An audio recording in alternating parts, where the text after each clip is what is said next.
Flash चमकने लगे, यानी कि सभी लोग फटाफट फ़ोटो लेने लगे। सभी सैलानी इन खूबसूरत लम्हों की रंगत को कैमरे में कैद करने में मशगूल थे। यानी कि जितने वहाँ सैलानी, जितने टूरिस्ट थे, सभी इस सुंदर दृश्य को, ये 7 सिस्टर्स वाटरफॉल के सुंदर दृश्य को अपने अपने कैमरों में कैद करने लेना चाहते हैं। 7 राज्यों से, पूर्वोत्तर राज्यों से ये जो नदियाँ आती हैं, वहाँ वो उनका वाटरफॉल होता है। वहाँ 7 स्टेट का है, 7 राज्यों का है, इसलिए वो इकट्ठे वहाँ गिरती हैं, इसलिए वहाँ उसका नाम रखा गया है 7 सिस्टर्स वाटरफॉल। लेखिका जो है वो कहती है कि आदिम युग की किसी अभिशप्त राजकुमारी सी मैं भी नीचे बिखरे भारी भरकम पत्थरों पर बैठ झरने के संगीत के साथ ही आत्मा का संगीत सुनने लगी। अभिशप्त नारी, यानी कि ऐसा होता है कि इस सुंदर दृश्य से लेखिका का कोई नाता था और किसी अभिशाप के कारण उससे इससे दूर कर दिया गया था। जैसे आदिम युग में इस तरह की कहानियाँ, आदिम युग से संबंधित इस तरह की कहानियाँ सुनने में आती हैं कि किसी सुंदरी को, किसी राजकुमारी को अभिशाप देकर उसके जीवन को खराब बना दिया जाता था। तो लेखिका को भी लगता है कि कहीं न कहीं मेरा इस दृश्य से नाता है और किसी अभिशाप के कारण मैं इससे दूर हो गई। तो ये कह रही है कि मैं भी उस अभिशप्त नारी की तरह वहाँ बैठी, पत्थरों पर बैठे झरने के संगीत के साथ ही आत्मा का संगीत सुनने लगी, क्योंकि ये कहीं न कहीं इस झरने का संगीत जो है वो मेरी आत्मा से वो ग्रहण हो रहा था। थोड़ी देर बाद ही बहती जलधारा में पांव डुबोया तो भीतर तक भीग गई। थोड़ी देर बाद लेखिका जो है उस बहती जलधारा में अपना पैर डालती है। पैर डुबाने से भीतर, यानी कि पानी में पैर डालने के बाद उसे स्पर्श करने का जो आनंद था, वो जैसे लगता है लेखिका को कि वो आत्मा तक इसमें डूब गई है। मन काव्यमय हो उठा, यानी कि मन में काव्य की पंक्तियाँ उठने लगी। सत्य और सौंदर्य को छूने लगा, यानी कि अब जो उसने दृश्य देखा वो सत्य भी था और सुंदर भी था, यानी कि अब ईश्वर की सत्यता और उसके सौंदर्य का ज्ञान उसे होने लगा।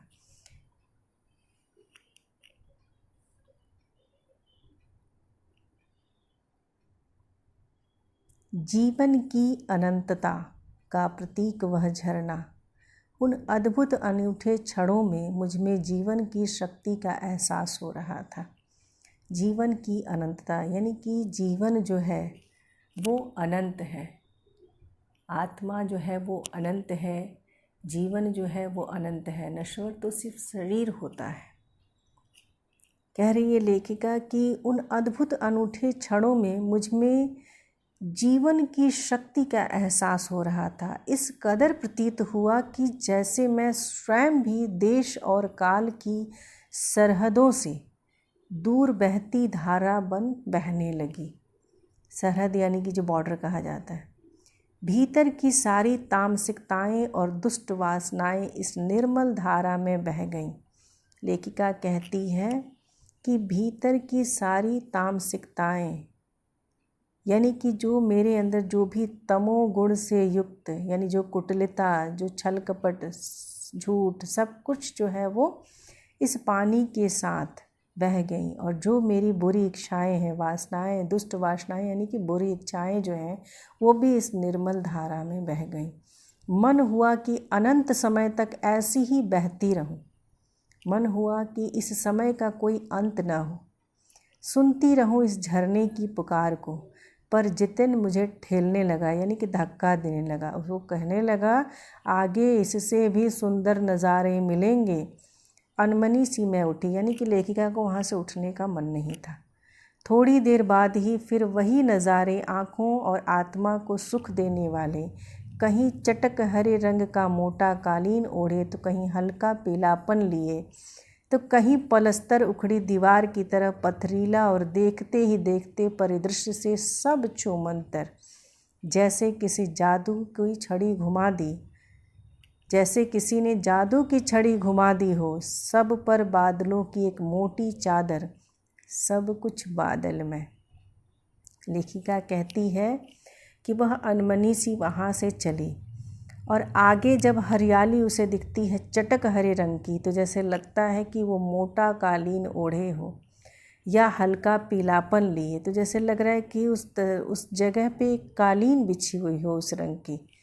तो कहीं पलस्तर उखड़ी दीवार, यानी कि उन हरियाली और पीले फूलों के बीच जब कहीं कहीं बीच में पहाड़ियाँ दिखती हैं, तो पहाड़ियाँ पलस्तर उखड़ी दीवार, यानी कि किसी कलर किए हुए दीवार में कहीं का प्लास्टर उखड़ जाए तो बड़ा भद्दा दिखता है, वैसे ही उन फूलों पहाड़ के बीच में जब बीच बीच में कहीं कहीं पहाड़ियाँ दिखती तो वो पलस्तर उखड़ी दीवार की तरह दिखती।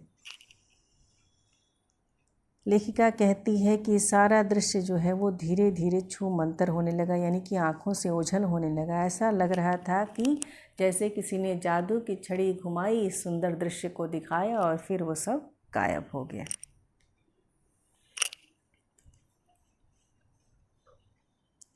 चित्रलिखित सी मैं माया और छाया के इस अनूठे खेल को भर भर आँखों देखती जा रही थी। मैं किसी चित्र की तरह, मुझे जैसे लग रहा था कि ये कोई चित्र है जो मेरी आँखों के सामने आ जाता है। तो माया और छाया, यानी कि कभी भ्रम जैसा महसूस होता था कि जैसे कि मैं किसी मेरे आँखों का भ्रम है जो इतना सुंदर दृश्य दिख गया और तुरंत मैं वास्तविकता में आ जाती। तो लेखिका कहती है कि माया और छाया के इस अनूठे खेल को भर भर आँखों देखती जा रही थी कि मैं पूरी तन्मयता से इसे आत्मसात कर रही थी।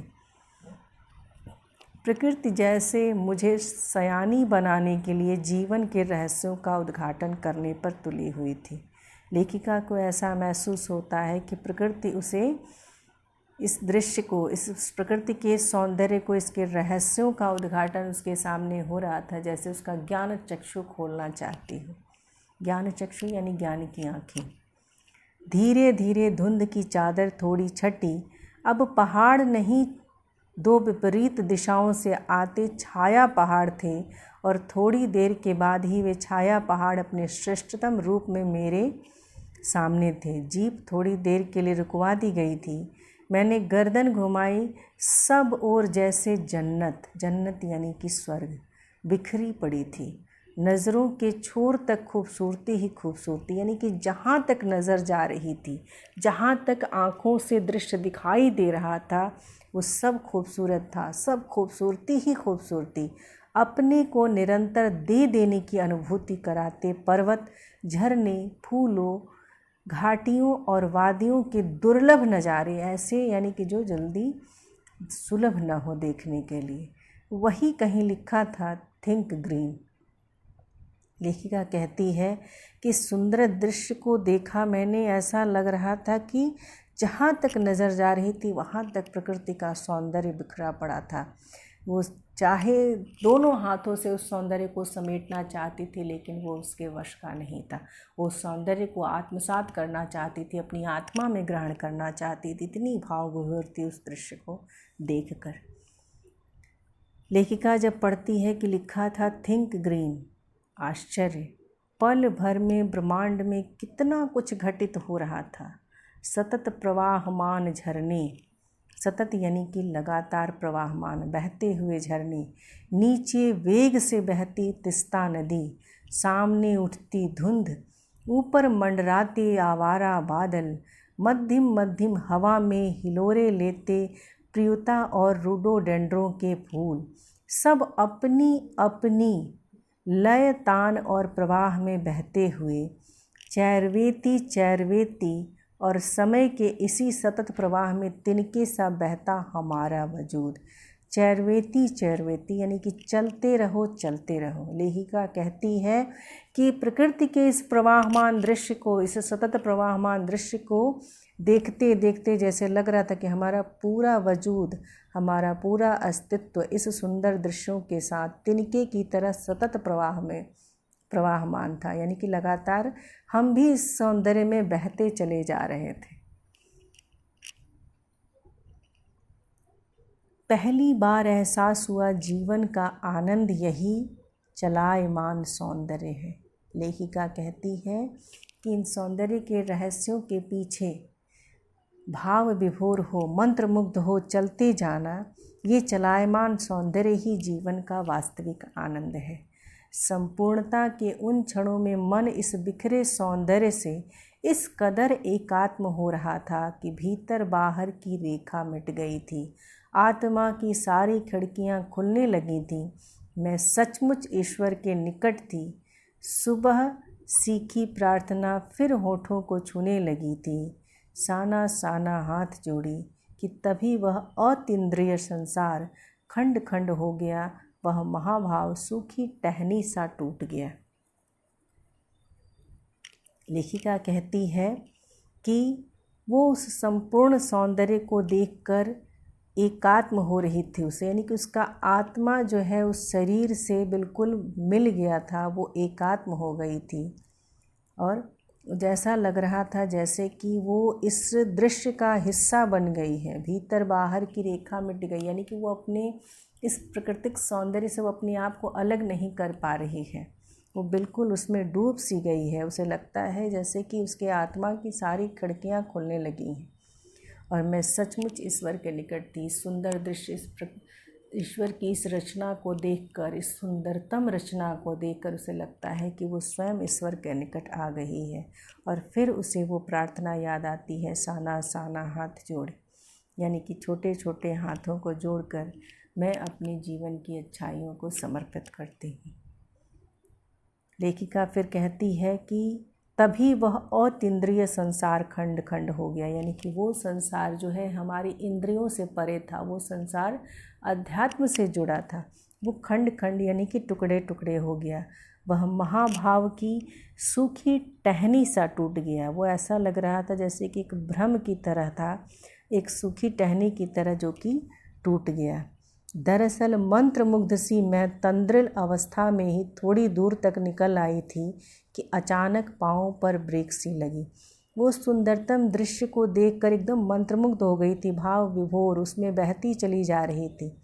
और उस तंद्रिल अवस्था में वो मंत्रमुग्ध हुए वो चली जा रही थी। उस दृश्य को देखते देखते अचानक पाँव पर ब्रेक सी लगी, यानी कि अचानक उसके पैर जो हैं वो रुक गए, जैसे समाधिस्थ भाव में नृत्य करती किसी आत्मलीन नृत्यांगना के नुपुर अचानक टूट गए हों।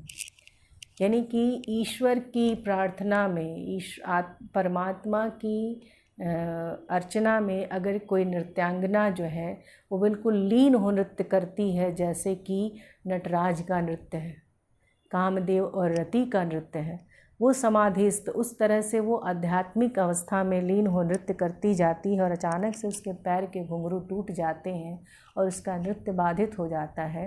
वैसे ही उस समाधिस्थ नृत्यांगना की तरह लेखिका का मन भी जो है वो उस प्राकृतिक सौंदर्य को देखकर नृत्य हो रहा था। और अचानक से उस वहाँ के जीवन की वास्तविकता देख उसके पाँव जो हैं वो रुक जाते हैं। लेखिका कहती है, मैंने देखा इस अद्वितीय सौंदर्य से निरपेक्ष कुछ पहाड़ी औरतें पत्थरों पर बैठी पत्थर तोड़ रही थी। प्रकृति के सुंदरतम दृश्य को देख जितना ही वो भाव विभोर थी, वो क्षण भर के लिए अपने आप को भूल गई थी, लेकिन तत्काल ही वह फिर से यथार्थ में आ जाती है, जैसे किसी को कल्पना के सागर में डुबो अचानक से हम पत्थर पे गिरा दें, तो वही कल्पना से वो तुरंत यथार्थ में आ जाती है और कहती है कि इस सब से अलग, इस सुंदरता में लीन होने के बजाय इससे निरपेक्ष वो बैठी पत्थर तोड़ रही थी, क्योंकि जीवन का वास्तविक यथार्थ है पेट की आग, भूख की आग, जिसमें जीवन जो है समाप्त न हो जाए। उस आग से निपटने के लिए व्यक्ति को कर्म करना होता है, और वो कर्म जो पहाड़ पे था वो बहुत ही कठोर कर्म था। गुथी आटे सी कोमल काया पर हाथों में कुदाल और हथौड़े, यानी इतनी वो गोरी चिट्टी थी जैसे लग रहा था कि उनका पूरा शरीर जो है वो गुथे आटे की तरह है। इतना उनके शरीर में उनका रंग इतना गोरा, साथ शरीर में इतनी चिकनाहट, और उस हाथ में कुदाल और हथौड़े। कईयों की पीठ पर बंधी डोको यानी कि बड़ी टोकरी होती है, में उनके बच्चे बंधे हुए थे। कुछ कुदाल को भरपूर ताकत के साथ जमीन पर मार रही थीं। इतने स्वर्गीय सौंदर्य, नदी, फूलों, वादियों और झरनों के बीच भूख, मौत, दैन्य और जिंदा रहने की यह जंग। इतनी सुंदरतम दृश्य के बीच भूख भी है, और यहाँ जो पहाड़ों पे औरतें काम कर रही हैं, यहाँ मौत का भी डर है, साथ ही दैन्य यानी कि गरीबी और जिंदा रहने की यह जंग। वो जिंदा रहने के लिए इस तरह के कठिन काम कर रही हैं। मातृत्व और श्रम साधना साथ साथ, वो अपने मातृत्व का भी कर्तव्य निभा रही हैं कि अपने बच्चों को उन बड़ी टोकरियों में अपने पीठ पर बांधे हैं, साथ ही श्रम साधना भी कर रही हैं क्योंकि जीविकोपार्जन के लिए वो आवश्यक है। वहीं पर खड़े बीआरओ यानी कि बोर्ड रोड ऑर्गेनाइजेशन के एक कर्मचारी से पूछा मैंने, यह क्या हो रहा है। बीआरओ ये सेना का एक भाग होता है। बोर्ड रोड ऑर्गेनाइजेशन जो होते हैं वो बॉर्डर पे रोड बनाने का काम करते हैं, सीमाओं पे रोड बनाने का काम करते हैं। तो उनके एक कर्मचारी से लेखिका पूछती है कि यह क्या हो रहा है। उसने चुहलबाजी के अंदाज में बताया कि जिन रास्तों से गुजरते हुए आप हिम शिखरों से टक्कर लेने जा रही हैं, उन्हीं रास्तों को वे पहाड़िने बना रही हैं, पहाड़िने चौड़ा बना रही। चुहलबाजी करता है, थोड़ा सा वो कमेंट चुटकी लेने के अंदाज में कहता है कि आप जिन दृश्यों का इतना आनंद उठा रही हैं और जिन दृश्यों का आगे आनंद उठाने जा रही हैं, उन आनंद तक पहुंचने में इन पहाड़ियों का योगदान है, क्योंकि यही इन रास्तों को चौड़ा बना रही हैं। लेखिका कहती है, बड़ा खतरनाक कार्य होगा यह। मेरे मुंह से अकस्मात निकला। वह संजीदा हो गया, कहने लगा, पिछले महीने तो एक की जान भी चली गई। बड़ा दुस्साध्य कार्य है पहाड़ों पर रास्ता बनाना। यानी कि दुस्साध्य यानी कि जो साध्य ना हो, आसान ना हो। पहले डायनामाइट से चट्टानों को उड़ा दिया जाता है, फिर बड़े बड़े पत्थरों को तोड़ मोड़ कर एक आकार के छोटे छोटे पत्थरों में बदला जाता है। फिर बड़े से जाले में इसे लंबी पट्टी की तरह बिठाकर कटे रास्तों पर बाड़े की तरह लगाया जाता है। ज़रा सी चूक और सीधा पाताल प्रवेश, यानी कि जो बगल में जो खाइयाँ हैं रास्तों के, उसमें गिरना संभव है, और उसमें गिरने का मतलब मौत।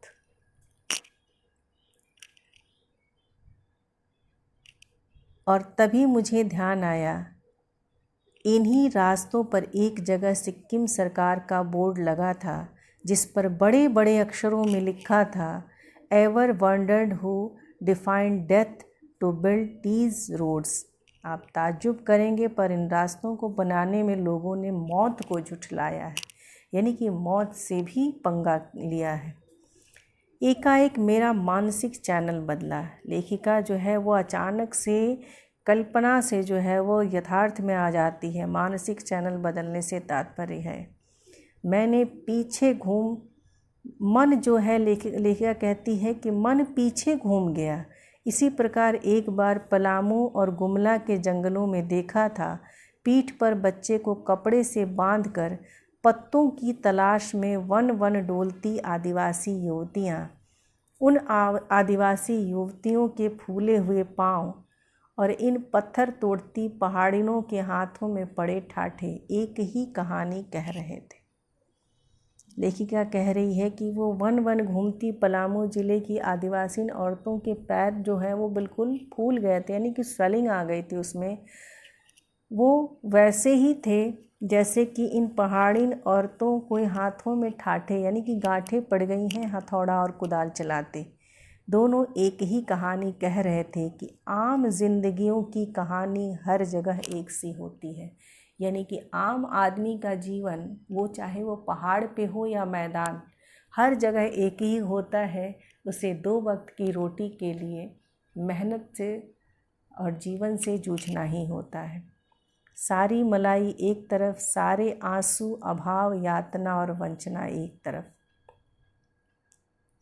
लेखिका कहती है कि सब कुछ, सारे सुख एक तरफ, लेकिन ये आंसू, अभाव, यातना और वंचना, यानी कि जो जीवन के यथार्थ कष्ट हैं वो सब एक तरफ। और तभी मेरी सहयात्री मणि और जितिन मुझे खोजते खोजते वहाँ तक आ गए थे। मुझे गमगीन देख जितिन कहने लगा, मैडम ये मेरे देश की आम जनता है, इन्हें तो आप कहीं भी देख लेंगी, आप इन्हें नहीं, पहाड़ों की सुंदरता को देखिए जिसके लिए आप इतने पैसे खर्च करके आई हैं। ये देश की आम जनता ही नहीं, जीवन का प्रति संतुलन भी है।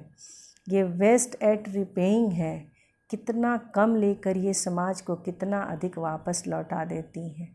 मन ही मन सोचा मैंने। हम वापस जीप की ओर मुड़ने लगे कि तभी मैंने देखा वे श्रम सुंदरियां किसी बात पर इस कदर खिलखिलाकर हंस पड़ी थीं कि जीवन लहरा उठा था और वह सारा खंडहर ताजमहल बन गया था। लेखिका कहती है कि वो श्रम सुंदरियां, यानी वो मेहनत करने वाली सुंदरियां जो उसे खिलखिलाकर हंसती हैं, और अचानक से जो एक निराशा पूरे वातावरण में फैल गया था वो समाप्त हो जाता है, यानी कि वो खंडहर जो है वो ताजमहल बन गया था।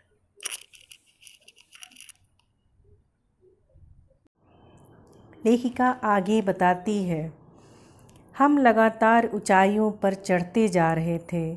जितिन बता रहा था, अब हम हर मोड़ पर हेयरपिन बेंट लेंगे और तेज़ी से ऊंचाई पर चढ़ते जाएंगे।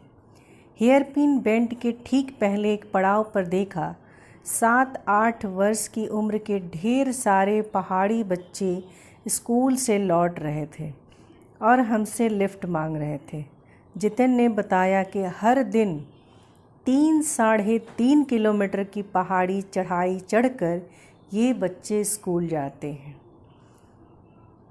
क्या स्कूली बस नहीं है? मणि के पूछने पर जितिन हंसने लगा। लेखिका की सहेली मणि ने जब पूछा कि क्या स्कूली बस नहीं है इन बच्चों को स्कूल ले जाने के लिए, इस पर गाइड जितिन जो है वो हंस पड़ता है और बताता है, मैडम यह मैदानी नहीं पहाड़ी इलाका है। मैदान की तरह यहाँ कोई भी आपको चिकना वर्बीला नहीं मिलेगा। चिकना वर्बीला यानी कि बड़े पेट वाला, जैसे मैदानी इलाकों में लोग होते हैं बढ़े हुए पेट वाले लोग, बड़े बड़े पेट वाले लोग, तो यहाँ पहाड़ों पर जीवन इतना कठिन है, लोगों को इतना मेहनत करना पड़ता है अपने रोज़मर्रा के जीवन यापन के लिए कि उनके पेट नहीं निकलते। यहाँ जीवन कठोर है। नीचे की तराई में ले देकर एक ही स्कूल है, दूर दूर से बच्चे उसी स्कूल में जाते हैं और सिर्फ पढ़ते ही नहीं हैं। इनमें से अधिकांश बच्चे शाम के समय अपनी माँओं के साथ मवेशियों को चराते हैं, पानी भरते हैं, जंगल से लकड़ियों के भारी भारी गट्ठर ढोते। खुद मैंने भी ढोए थे। खतरा अब धीरे धीरे बढ़ने लगा था। रास्ते और भी संकरे होते जा रहे थे। कई बार लगता जैसे रास्तों को इंच टेप से नापकर एक जीप जितना ही चौड़ा बनाया गया है कि ज़रा भी संतुलन बिगड़े, इंच भर भी जीप इधर उधर खिसके तो हम सीधे घाटियों में। इन रास्तों पर जगह जगह लिखी चेतावनियां भी हमें खतरों के प्रति सजग कर रही थीं।